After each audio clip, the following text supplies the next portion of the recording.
Assalamualaikum warahmatullahi wabarakatuh.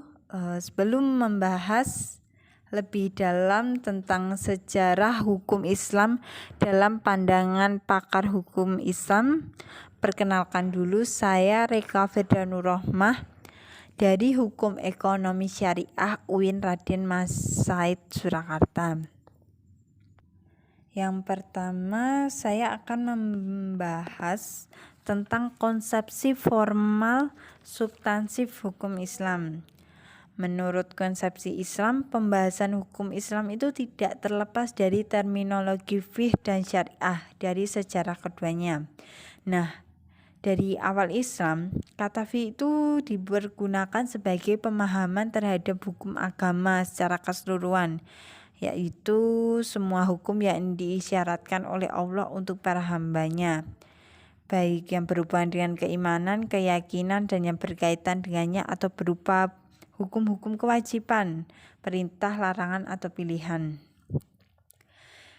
Kemudian setelah melalui masa-masa perkembangan formatifnya pada abad kedua Hijriyah, istilah fiqh itu mengalami pergeseran dan pembatasan yang sehingga hanya fokus pada masalah hukum saja. Sejak saat itulah berkembang yang namanya istilah fiqh menurut ahli usul dan ahli fiqh atau fuqaha.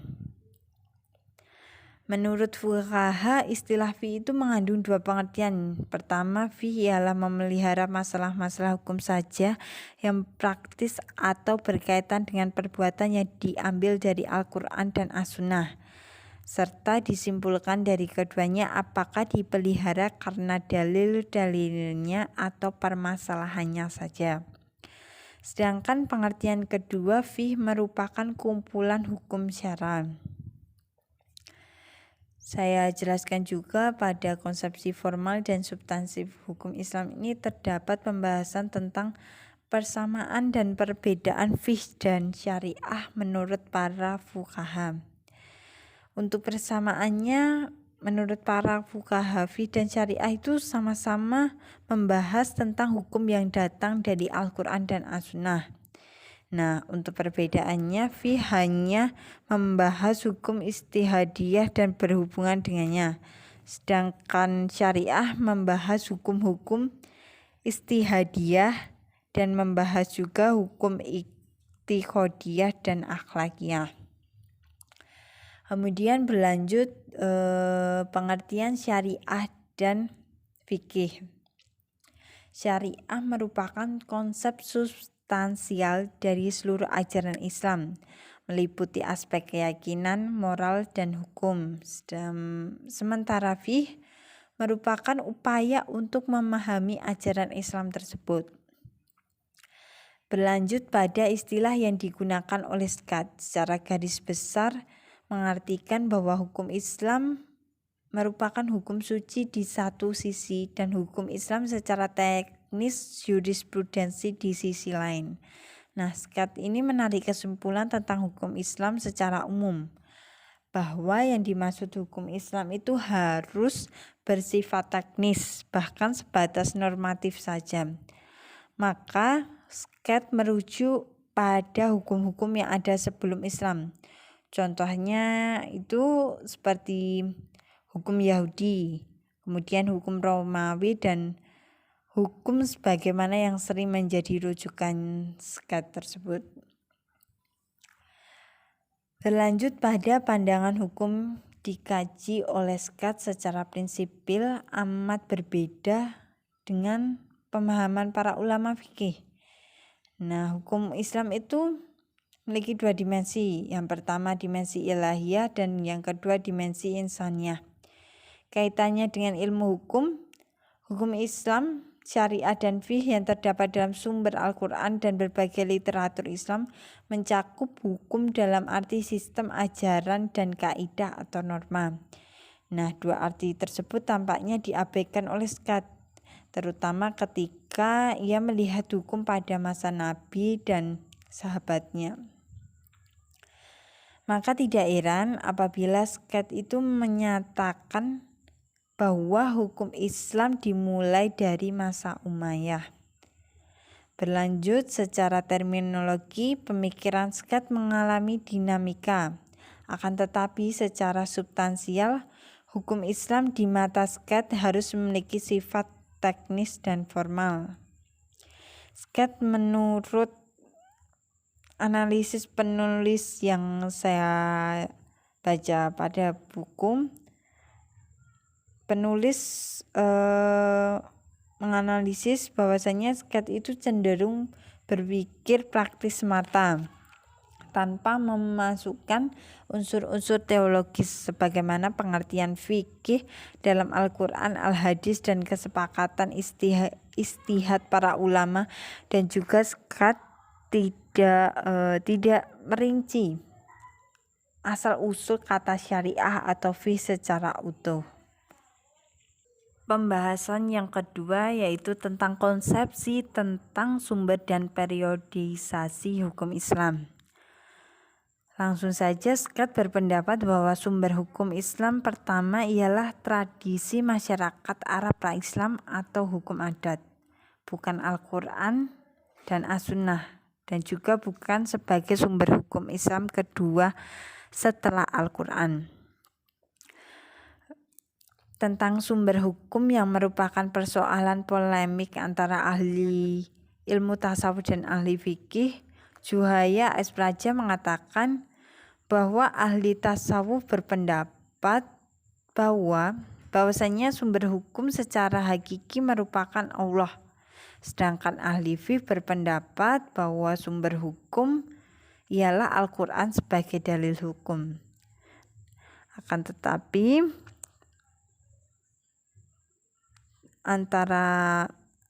setiap antara ahli tersebut memiliki perbedaan karena tidak bisa disamakan pada dasarnya, dan para ahli hukum Islam melihat prinsip-prinsip adat sebagai salah satu sumber hukum Islam yang sekunder dan bukan primer. Dan para ahli hukum Islam baik yang berpikir cara Asy'ariyah atau Mu'tazilah, bahkan netral sekalipun, memiliki pendapat berbeda-beda tentang masuknya adat ke dalam hukum Islam. Akan tetapi memiliki kesimpulan yang sama bahwasanya prinsip-prinsip adat ialah alat yang efektif untuk membangun hukum. Berlanjut, pembahasan tentang periodisasi hukum Islam. Setiap pemikiran para ulama berbeda-beda dalam menentukan periodisasi sejarah hukum Islam. Hampir semuanya sepakat bahwa periode hukum Islam ini dimulai dari zaman Rasulullah, dan dapat diuraikan atau disimpulkan bahwasanya bentuk hukum Islam terutama pada masa Nabi, sahabat, dan Umayyah. Yang pertama tadi Nabi, yang kedua sahabat, dan yang ketiga Umayyah. Nah, masa Nabi dan masa sahabat tersebut membuktikan bahwa kedua masa tersebut memiliki bentuk-bentuk hukum Islam sekaligus sebagai pembantahan terhadap pendapat Skat bahwa hukum Islam dimulai pada zaman Umayyah. Berlanjut, pada pembahasan kedua ini terdapat juga bentuk-bentuk hukum Islam terkandung dalam Al-Quran dan jauh dari bayangan Skat. Dapat dibuktikan bahwasanya Skat hanya membuat formasi hukum Islam didasarkan pada pemerintahan Umayyah, baik dari praktik-praktik ibadah yang populer dilaksanakan dan masyarakat maupun praktik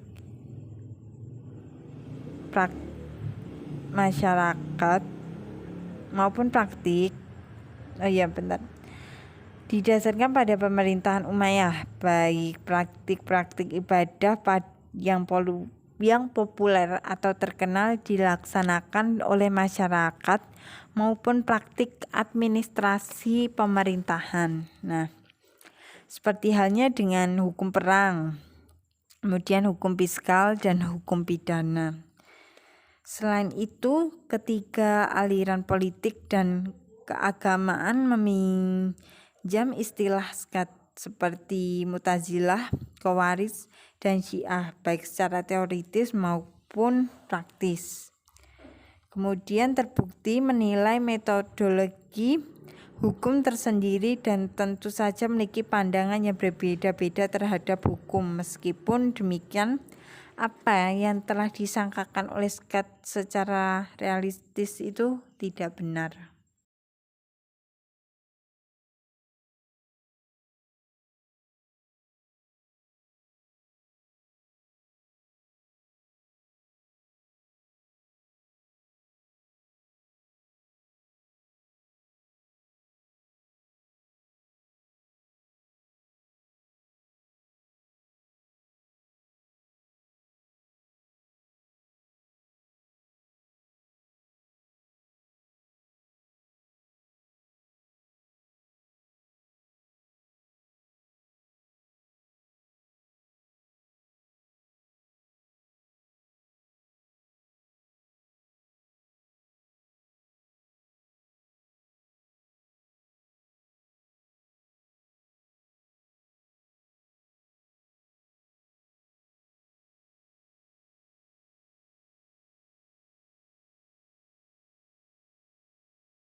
Yang ketiga, pembahasan tentang konsepsi metode penggalian hukum Islam. Juhaya S. Praja menjelaskan bahwasanya hukum Islam berdimensi uluhiyah yang berarti ia adalah bagian dari agama. Paling tidak ada 4 pendekatan yang harus digunakan dalam penelitian tersebut, yaitu pertama pendekatan teologi, kedua filsafat, ketiga sejarah, dan yang keempat ilmu sosial.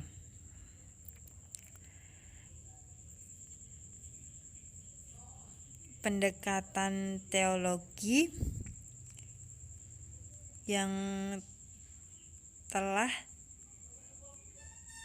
pendekatan teologi penting dilakukan dalam meneliti hukum Islam. Hal itu didasarkan pada teologi bukan hanya berguna menjelaskan bagaimana sesungguhnya pria dan wanita berbicara tentang Tuhan atau pembahasan Tuhan semata, akan tetapi teologi meneliti aturan-aturan yang mengatur syariah dan fiqh. Nah, untuk membedakan bentuk-bentuk ekspresi yang lebih baik dari ekspresi yang buruk dan mencari definisi yang seimbang, suatu kegiatan yang dicurahkan pada dunia ini suatu refleksi ketuhanan, menentukan secara jelas dan koheren mungkin arti dan implikasi makna-makna yang terkandung dalam hukumnya. Berlanjut pada pendekatan filsafat. Pendekatan filsafat secara spesifik bahwasanya filsafat hukum Islam atau Hikmat at-Tashri. Pendekatan ini perlu digunakan sebagaimana dijelaskan oleh Juhayas S. Praja bahwasanya filsafat mempunyai tugas utama. Pertama, tugas kritis, yakni mempertanyakan kembali paradigma ilmu yang telah mapan. Dan yang kedua, tugas konstruktif, yakni menjawab masalah-masalah yang tidak terpisahkan oleh ilmu, bahkan menyatukan kembali ilmu-ilmu yang berjalan sendiri-sendiri seolah-olah tidak ada keterkaitan atau hubungan antara satu ilmu dan ilmu lainnya. Berlanjut pada pembahasan objek kajian yang merupakan teknis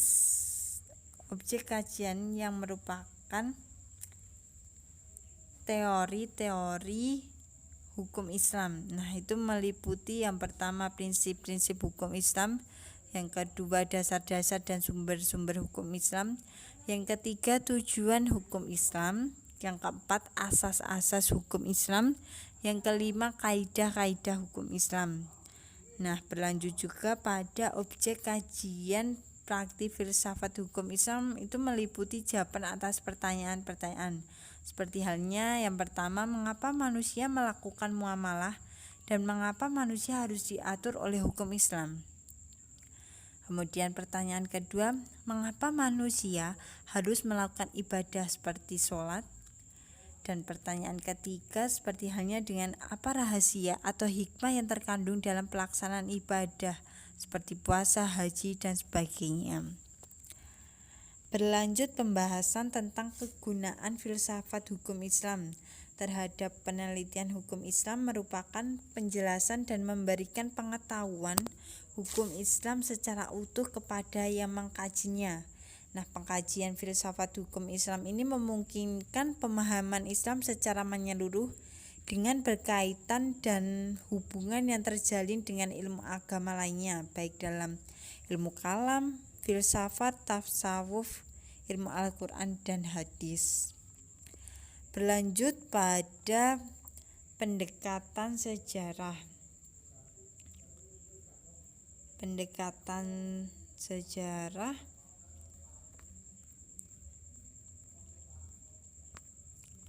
Pendekatan sejarah memang penting dalam menggali fakta dan nilai yang hidup di masyarakat. Akan tetapi pada akhirnya sejarah harus berbicara fakta, yang dengan sendirinya nilai-nilai menjadi terabaikan. Nah, meskipun demikian diakui bahwasanya pendekatan sejarah itu penting dilakukan untuk mengetahui latar belakang dikeluarkannya hukum-hukum tersebut. Dan dalam hal ini Jai Mubarak juga menjelaskan bahwa mempelajari produk pemikiran ulama dan langkah-langkah ijtihad yang digunakannya itu penting karena upaya tersebut pada dasarnya merupakan upaya konstruktif dalam memahami suatu produk pemikiran dan langkah-langkah berpikir yang digunakannya. Kemudian dalam satu kaidah dikatakan bahwasanya salah satu tugas kita merupakan memelihara produk pemikiran ulama dan langkah-langkah ijtihad yang digunakannya dan dikembangkan sehingga lebih maslahat.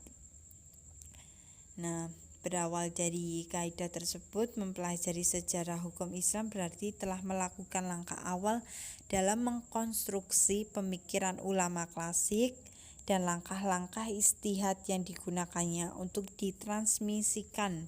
Dan pada saat yang sama kita juga melakukan langkah awal dalam mentransformasikannya sehingga kemaslahatan manusia senantiasa terpelihara. Nah, itu adalah pembahasan, dan terima kasih atas waktunya. Semoga apa yang saya sampaikan bisa bermanfaat dan mohon maaf apabila ada kesalahan dalam saya menjelaskan materi ini. Terima kasih. Wassalamualaikum warahmatullahi wabarakatuh.